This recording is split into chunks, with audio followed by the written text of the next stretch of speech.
Hey guys, James Wilson-Taylor here for Rock Sound. Backstage at Download Festival 2025. Rise Against on the lineup. The guys join me now. How are we doing, gentlemen? Good, yeah. We just got back from Austria, opening for Linkin Park last night.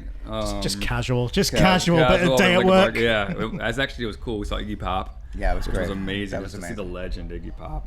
We've seen him before, but something about last night, I was just thinking how lucky we are to be alive, like seeing Iggy Pop right now, and just and appreciating it. Yeah, see one of the real guys, because we get to, our peers are amazing in and of themselves, but when you get somebody like an Iggy Pop that influenced all of us, and we got to play a show with them. And you're standing on the side of the stage, and like every band is coming to the side of the stage. Oh, of course. We're standing next to Jerry Cantrell, or like with the guys from like In Flames. You know what I mean? Like everyone's like, holy shit, that's Iggy Pop. So that was cool. I mean, and then the show was awesome. It was like AWOL Nation.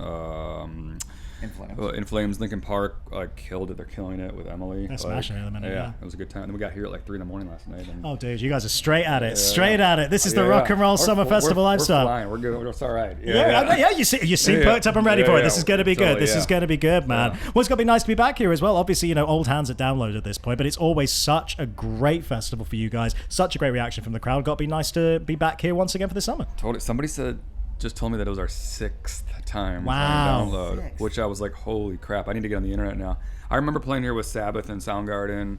I remember that. I remember playing with Rival Schools. Maybe like I don't know if it was a different location or if it just felt different, but that was back in the day. But I will say I do not remember all 6 of them. No, I do not. I remember first year or maybe second year of Ghost, and they just they like walked through the crowd like backstage here, and they're all in their getup, and we were all like shit, and it was amazing. And the Descendants played one year because we saw Bill and the guys. I think the last time Ozzy headlined, just quite possibly that year. Oh, was it? Or maybe it was the year after. I can't remember now. I remember chatting to you here, but interesting. Man, it all blows into one. Because I remember we had done it with Black Sabbath, and then we had another time with Ozzy. So we were so lucky to have done that. So good to have you guys here back on the main stage as well. It's just gonna be such a fun atmosphere. Really, really cool. Lovely to see as well. Since that UK tour, which again was an absolute. I mean, it was there at Brixton. What a night out that was. Just so nice to see that venue up and running again. But just so good to, as always, see those UK crowds in particular. I feel like it's a big affinity for you guys here. A bit of a second home, I think. Brixton always feels like a bit of a victory lap, just getting back to, especially in a world where venues keep changing. Yeah, right. You know what I mean? It's nice to have like familiar territory, and Brixton always feels cozy and like at home. You know, it's very, very true. We get to meet the band Bad Nerves were at that show. So we had the wonderful American band Spiritual Cramp on that tour with us, and they just did the States together. So we met the Bad Nerves, and I think we're playing up against them today. But I'd love to go see that band. What a great British band they are. Yeah, so cool, man. It's an exciting time out there in the scene. It really is very exciting. An exciting time for you guys. New album now been announced. It's on the way, Ricochet. So tell me about it. Obviously, we've heard a few singles at this point, but when did it finally click and be like, you know what? It's new album time. It's go time. We've got it. We're ready. Oh, man. We were ready like a year ago. Just putting together all like the little bits and pieces and artwork and all that kind of stuff. So we've been chomping at the bit for a while, and we're happy to finally get it out. There's only 3 songs of it out right now, so I really hope people get to hear the whole thing really soon, which they will, August 15th. Absolutely. We're going to debut I Want It All in the UK for the first time, I believe, this afternoon. That's very exciting. Yeah, so we're excited about that. Yeah. Nice reaction to that one as well. Tell me about that one as well, because that's obviously the latest single, and I guess the kind of launch announcement single. Tell me about when that one in particular kind of came to be. That one was the one that we put together, and it sounded like most like something different in 2025 for Rise Against, because I think people will find songs on this album that fits seamlessly into the catalog of Rise Against in a lot of ways.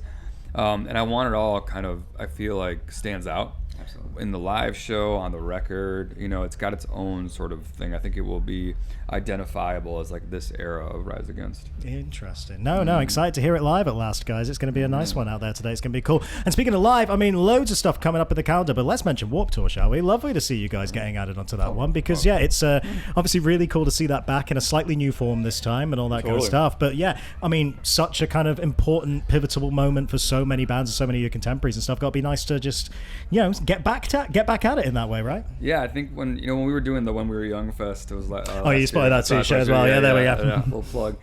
It was funny because I remember thinking like, this is Warped Tour. Like this is like feels just like Warped Tour. And I think I even saw Lyman that night, and I was like, man, like. And you could see his gears were already turning. Oh yeah. Yeah, I mean, it'll be fun to sort of capture that vibe again because it was nothing like Warped Tour. It's true. You know, it was a tour. into and of itself. And even that festival is not going to be like what Warped Tour was. No, not quite. Like if anybody did Time in the Trenches and set up a show before noon in a different city every single day, relying on pretty much like just the men and women who were there and like this and sweat equity, it was total chaos and madness, and the fact that a show happened at all was a miracle. Unbelievable. Yeah. But then you get a bunch of 20-year-old kids in vans also trying to navigate their way and find the gig that day. I found myself the other day asking our TMs, like, is it like Warped Tour? Are we playing 30 minutes? Like, what's going? We don't know. Like, is it really going to be like it was? That mystery's part of the fun. That's part of the fun, man, of Warped Tour. That's what we like. So glad it's back. A couple of questions we're asking absolutely everybody today. So one of which is the standard festival question. I've definitely have asked you this before. We're doing it again. Big lineup here at Download, right? Loads of your friends, I'm sure, kicking about. Anyone you've never toured with before who's here? Anyone you've never worked with before who's here where you think, man, that'd be a really fun one to tour with those guys, collab with those guys? Good question.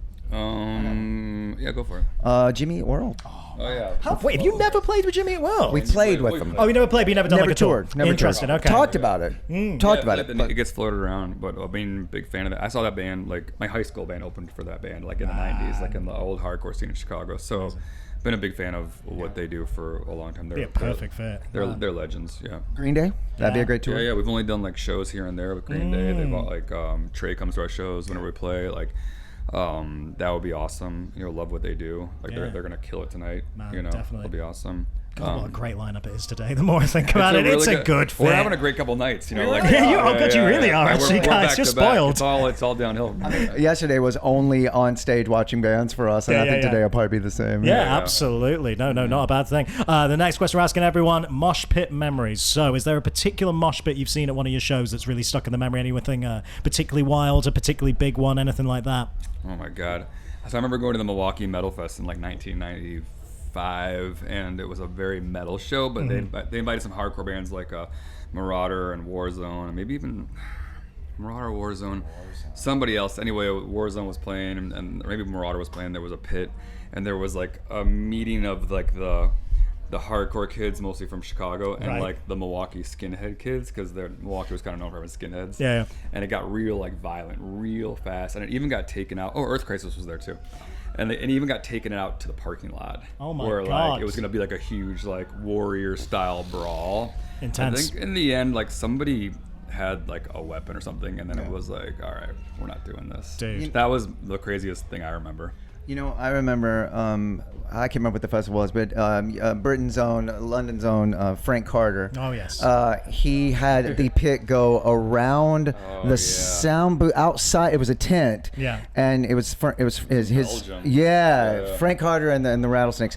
And it went out of the tent in a circle and then circled all the way back. That's amazing. Around. Also, I remember one time we played a festival with this amazing Amon Amarth, and their fans get on the ground and row. Yeah. And they were rowing during our set too. Amazing. So I had no point of reference. I didn't know why they were. I didn't know they did that for Amon Amarth, and they were doing that for us. I was like, okay, this is new. Yeah. Right. Nice to mix it up. Nice to keep mixing it up. Hey, this is the toughest question. This is the finisher, right? We're trying to get everyone to do what we call the 7-song set list, right? You're only allowed to play 7 Rise Against songs for the rest of your career. Shit. What are those 7 songs that are going to that show?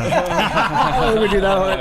And it's today's set. It's like a Warped Tour set, right? Yeah. There you go. We're planning ahead for Warped Tour. 4 o'clock today at Download. Yeah, there you go.